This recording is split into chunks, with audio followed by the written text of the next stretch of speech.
ఒక వర్గంతో ఊరికి ఎటువంటి ఇది లేకుండా చిన్నపాటి పరిచయం ఉన్నా కూడా టార్గెట్ చేస్తుంటారు. అంటే అప్పుడు మీరు పలరాల రవికి చాలా సన్నిహితులు, ధర్మవరంలో కూడా అతను చాలామందితో ఘర్షణలు పడ్డారు, చాలామంది శత్రువులు కూడా ఉన్నారు. అంటే అక్కడ మీరు ధర్మవరంలో ఉండేవాళ్ళు, మీరు ధర్మవరం నియోజకవర్గం వాసులు, అంటే అక్కడ మిమ్మల్ని ఎందుకు ఎవరు టార్గెట్ చేయలేకపోయారు? అంటే అప్పుడు మీ మీద ఎలా సాఫ్ట్ కార్నర్ ఉంది అందరికీ?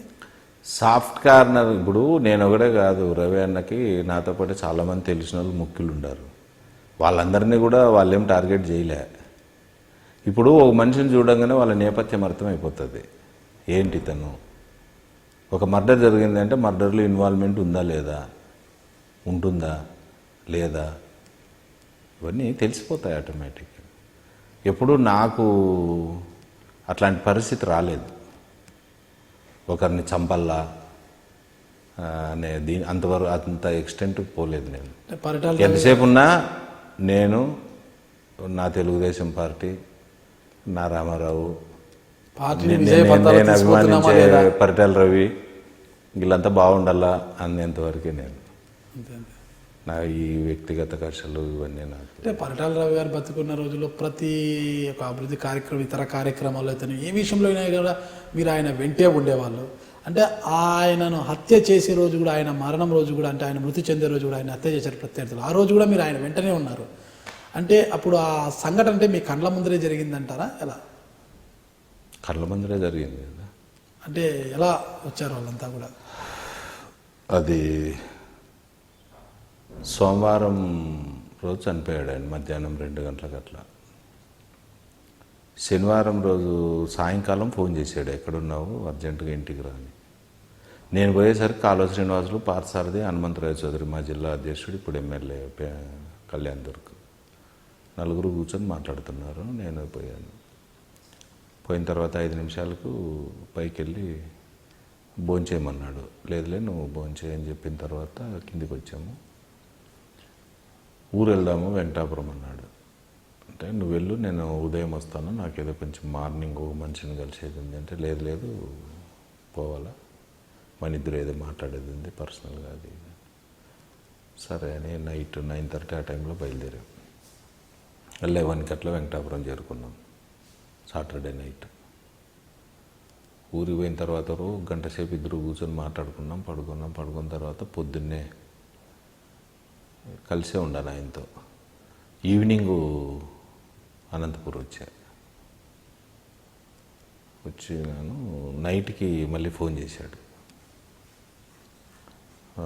ఏంటి పరిస్థితి, లీడర్లు ఎవరెవరు వచ్చినారు, రేపు మీటింగ్ ఉంది కదా, మంచి చెడ్డ. జనరల్గా రోజు ఉదయం ఒకసారి సాయంకాలం ఒకసారి మాట్లాడుకునేటోళ్ళు. పని ఉండని లేకపోని ఏదో ఒకటి రోజుకు 2 సార్లు అయితే మాట్లాడుకోవాలి మేమిద్దరు. అంత వ్యక్తిగతంగా మాకున్నటువంటిది. ఆ రోజు కూడా నేను ఏం చెప్పినానంటే, అప్పటికే చెప్పాను నాకు విషయం. 24 పార్టీ కార్యాలయంలో మీటింగ్ జరుగుతుంది ఆ రోజు, కానీ ఆ రోజు వాళ్ళకి అవకాశం దొరకకపోతే జిల్లా పరిషత్ ఎలక్షన్ ఉంది, ఆ రోజు కానీ డెఫినెట్గా నా మీద దాడి జరుగుతుంది. ఇంకా క్వశ్చనే లేదు, డౌట్ లేదు, నాకు క్లియర్గా తెలిసిపోయింది, ఇన్ఫర్మేషన్ వచ్చింది, నువ్వు జాగ్రత్తగా ఉండు, అది ఇదేం చెప్పాడు. నేనేంటి జాగ్రత్తగా ఉండను, నన్ను ఎవరు చంపుతారు, నువ్వు జాగ్రత్తగా ఉండాల్సింది. మరి 24 మీటింగ్కి దాడి జరుగుతుందని చెప్తున్నావు కదా, 24 మీటింగ్కి నువ్వు రావద్దు, ఊర్లోనే ఉండు అని చెప్పాడు.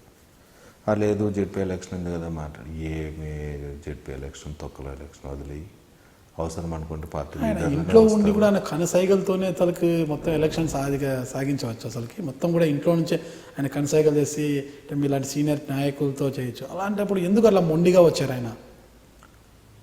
ఆ రోజు రావద్దన్నాము, నైట్ కూడా చెప్పా, సరే రానులే అన్నాడు. మార్నింగ్ ఫోన్ చేశాడు 24, అప్పుడు కూడా చెప్పాను రావట్లేదులే అన్నాడు. నేను మీటింగ్ ఉంది 10 గంటలకని 9:30కే హనుమంతరావు చౌదరి ఫోన్ చేస్తే నేను పార్టీ కార్యాలయానికి వెళ్ళా. జిల్లా అధ్యక్షుడు ఫోన్ చేస్తే ఆయన నాతో అన్నాడు, రవి అన్న ఫోన్ చేసిండే ఇట్లా అని చెప్పని. రావద్దన్నామే, ఎక్కడి నుంచి ఫోన్ చేశాడు అంటే సెల్లో నెంబర్ చూసి ఇది ఆ నెంబర్ చూడన్నా ల్యాండ్లైనా అంటే మొబైల్ నుంచి చేశాడు. అప్పుడు వెంకటాపురంలో మొబైల్ టచ్ అయ్యేది కాదు. అరే ఏంటిది మొబైల్ నెంబర్ పడింది, కొంపదీసి వచ్చాడు అయింది అనుకుని నేను ఫోన్ చేశా. ఎక ఎక్కడున్నావన్నా అని అడిగితే ఎక్కడుంటావు బా, ఏం నాకు 2 ఇండ్లు ఉన్నాయా, ఉండాను ఇంట్లోనే ఉండా, పెద్ద ఇంట్లో అరవింద్ నగర్ ఇంట్లో ఉన్నాను అన్నాడు. సర్లే నువ్వు అక్కడే ఉండు, నువ్వు ఆఫీస్కి రావద్దు మీటింగ్కి అన్నా. అంటే ఏంటి అన్నాడు. ఏం లేదు, మనం అనుకున్నాం కదా పరిస్థితి బాగాలేదని, నువ్వు ఎందుకు వస్తావు, ఇంట్లోనే ఉండు అంటే, కానపా సుబ్బప్ప మంచిది అది ఇది అని అన్నాడు. సరే అనుకున్నా. మీటింగు కంటే ముందు ఫ్లాగ్ హాస్టింగ్ ఉండింది. నేను, హనుమంతరావు చౌదరి, ఇంకా కొంతమంది ఎమ్మెల్యేలు, పార్సారథి వాళ్ళు వీళ్ళందరూ ఉన్నాము. ఉన్న పలంగా వచ్చేసాడు. వచ్చేసి వెహికల్ దిగి ఆఫీస్లోకి వచ్చేసాడు. ఏంటి రావద్దంటే వచ్చాడు ఈయన, ఎందుకు వచ్చాడు అనవసరంగా అని మనసులో ఫీల్ అయ్యి, సరే అని ఫ్లాగ్ హాస్టింగ్ అయిపోయింది. అయిపోయిన తర్వాత మీటింగ్కి పోతుంటే నేను ఏం పలకరించలేదు, ఇంకా కామ్గా ఉన్నా, మాట్లాడలేదు. ఏంటి సుబ్బు, ఏంటి అంత సైలెంట్గా ఉన్నావు అన్నాడు. అంటే నేను కొంచెం ఫీల్ అయ్యి, సైలెంట్గా ఉండక ఎట్లుంటారు, నువ్వు ఒకరు చెప్తే వినే రకమా, నువ్వేదనుకుంటే అదే అది, రావద్దంటే మీటింగ్కి వస్తావు, ఎవడు చెప్తాను నీకు, నువ్వు చెప్తే వినే మనిషివే అన్నట్లు కొంచెం ఫీల్ అయ్యి రియాక్ట్ అయ్యి మాట్లాడితే భుజం తట్టి, ఏం కాదులే ఒక 10-20 నిమిషాలకి వెళ్ళిపోతాను, ఏదో మాట్లాడేది ఉంది, శోభా నాగరెడ్డి వాళ్ళంతా వచ్చారు కదా, కళ వెంకట్రావు అంతాను అన్నాడు.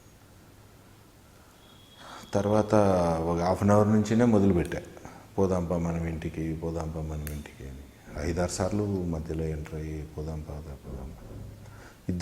అద్దో పోదాం 5 నిమిషాలు 10 నిమిషాలు అనుకుంటే బాగా లేట్ చేశాడు, 2 వరకు చేశాడు. బయటకు వచ్చాము, మాట్లాడిన తర్వాత ఒక సిగరెట్ కాల్చాడు. మనం ఇంటికి వెళ్దాము, వాళ్ళకి చెప్పేసి పోదాం పదా అని చెప్పనేసి ఆఫీస్ రూమ్లోకి పోయినాం. పోతే హనుమంతరావు చౌదరి, కళా వెంకట్రావు, మన బొజ్జల గోపాలకృష్ణారెడ్డి అన్న, తర్వాత పార్సారథి అందరూ ఉన్నారు. మీరు తొందరగా కంప్లీట్ చేసుకోండి, కాన్స్టిట్యున్సీ వైడ్ రివ్యూ ఉండింది అందరితోటి, వాళ్ళకు కంప్లీట్ చేసుకొని వచ్చేసేయండి, తొందరగాను ఇంటికి వచ్చేసేయండి అని చెప్పి భర్త చూడు తొందరగా కంప్లీట్ చేసి నువ్వు అందరినీ పిలుచుకొని వచ్చేసి అని చెప్తే మంచిదన్నా అని అన్నాడు. వాళ్ళంతా లేచి కూర్చున్న వాళ్ళు అందరూ షేక్ హ్యాండ్ ఇచ్చారు. మంచిదన్నా నువ్వు వెళ్ళు, మేము వచ్చేస్తాము అని అన్నారు. అంటే సరే ఓకే అన్నాడు. ఇట్లా మెడ దిప్పి చూసి ముఖం దిక్కు, సుబ్బు మనం పోదాంపా అన్నాడు. నీదే లేటు పదా అన్నా అని మేము బయటకు వచ్చాము. సమంతకు మనీ ఎదురొచ్చి ఏదో చెప్పబోతే కూడా నేనే, అమ్మ మళ్ళీ మాట్లాడదాంలే, మేము ఇంటికి వెళ్ళాలా, కావాలంటే ఇంటి దగ్గరకు రా కూర్చొని మాట్లాడదాంలే అని చెప్పని అడ్డుకొని బయటికి ఓపెన్ ప్లేస్లోకి వచ్చాం. రాగానే మా ధర్మవరం కాన్స్టిట్యున్సీ వాళ్ళు ఎక్స్ జెడ్పీ చైర్మన్ చిగ్జర్ల ఓబ్రెడ్డి అని, ఎక్స్ ఎంపీపీ మద్దిలేటి అమరాకేశ్వరి అని పార్టీ లీడరు చనిపోయాడు, ఆయన కూడా మర్డర్ అయ్యాడు. ఆయన అంతా కనిపిస్తే వాళ్ళతోటి మాట్లాడాడు. 1 నిమిషం మాట్లాడి మళ్ళీ ఇట్లా మెడ తిప్పి నిక్కి చూసి, సుబ్బు మనం పోదాం పదా అన్నాడు. పదన్నా నీదే లేటు అన్నా. మళ్ళీ అనగానే ఒక 2 స్టెప్స్ వేసాం. ఫైరింగ్ సౌండ్ వచ్చి చెవులు ఇట్లా మూసిపెట్టుకొని గన్ మ్యాన్స్ అని గట్టిగా అరిచాడు. అరిస్తే నేను గన్ మ్యాన్స్ అని అరిచేసరికి, ఏమయ్యా మీ దగ్గర ఉన్న వెపన్ ఏమన్నా మిస్ఫైర్ అవుతుందేమో, వెపన్ డౌన్ చేయండి జనం ఎక్కువ ఉన్నారు అనుకుంటా రవి అన్న వీపెన్కే ఉన్నా నేను అనుకుంటా. వీపెన్కుండా అట్లా వచ్చేసి ఇట్లా ఎదురుగుండా నించున్నా, రైట్ సైడ్ బ్లడ్ వచ్చేస్తాను. అన్నా అని గట్టిగా అరిసి దగ్గరికి పోయినా. పోతే ఆయన ఇట్లా రావద్దు అని వినకుండా పోయి చేయబట్టుకుంటానే అప్పటికే మనిషి కళ్ళు ఇట్లా మూతలు పడుతున్నాయి, వాలిపోయాడు, కింద పడుకున్నాడు. అట్లా బోర్ల తిరుక్కొని 2 చేతులు ఇట్లా వేసి ఇట్లా మెడ తల పైకి ఎత్తి అటు ఇటు చూశాడు. వాడు ఎదురుగుండానే వాకిట్లో డోర్ దగ్గర నుంచొని ముద్దిసీను ఫైర్ చేయడము, మళ్ళా పక్కకు పోవడము, మళ్ళీ ఫీల్డ్లోకి రావడము, ఫైర్ చేయడం. కంటితో చూసి గన్ మ్యాన్స్ అని చెప్పని గట్టిగా అరిచాను. అరిస్తే వాడు ఒక స్టెప్ ముందుకేసి డైరెక్ట్గా వెపన్ పెట్టాడు. నాకు జస్ట్ వానికి నాకు మధ్యలో ఒక 10 feet ఉంటుంది అంతే. అయిపోయిందిరా నా కథ, ఇంకా అన్నయ్యతో పాటు నేను కూడా ఇదైపోయాను అన్నట్లు వాడు వెపన్ ఇట్లా పెట్టంగానే ఇంకా పారిపోయే పరిస్థితి కూడా లేదు. కళ్ళు మూసుకున్నా, కళ్ళు మూసేసుకున్నా, అయిపోయింది పరిస్థితి. ఇంకేం పని చేయలేదు. తల జస్ట్ కళ్ళలో నా భార్య ముఖము, రౌండ్ ఫేస్, పిల్లలు కొడుకు కూతురు ముఖాలు ఒక 3 కళ్ళలో ఉన్నాయి అంతే బొమ్మలు. కొంచెంసేపు అయిన తర్వాత కళ్ళు తెరిచి చూస్తే వాడు వెపన్ పట్టుకొని స్ట్రైట్గా డోర్స్ ఉన్నాయి ఆఫీస్లో సెంటర్లో. వాడు వెళ్తుంటే నేను ఆ గోడ కింద పోయేసి లాస్ట్ వరకు పోయేసి చూశాను. చూడంగానే లాస్ట్ డోర్లో నుంచి వాడు బయటకు వచ్చేసి జస్ట్ ఒక 3 feet హైట్ ఉంటుంది గోడ, కాంపౌండ్ వాళ్ళు. అలా అట్లా కాల్పులు జరిగిన ముందు సీన్ ఒకటేనా ఎవరన్నా ఇంకా ఉన్నారు, ఇంకా ఒక 8-10 మంది దాకా ఉన్నారు. అంటే దాంట్లో గన్మెన్లు కూడా ఉన్నారా కాల్పులు జరిగిందంటే? నా వెనకే ఉన్న వాడు అన్నయ్య గన్మ్యాన్ భాష అనేటోడు ఫస్ట్ ఫైర్ చేశాడని, ఆ తర్వాత వీళ్ళు మిగిలిన భాష రవి గారి మీద ఫైర్ చేశారనే నా వెనకే ఉన్నాడు. ఫస్ట్ వెనక నుంచి ఫైర్ చేశాడు అన్నయ్యని అనేది ఒక ఇది ఉంది. నాకు అనిపించింది వీడు ముద్దుసీను ఒకడే. అప్పట్లోపల అన్నయ్య ఇదైపోయే లోపలనే భాష గన్మ్యాన్ కూడా పడిపోయి వాడు ఇట్లా గసపోసుకుంటున్నా. నేనే వానికి వాటర్ బాటిల్ కనిపిస్తే నీళ్ళు కూడా పోసాను నోట్లోకి.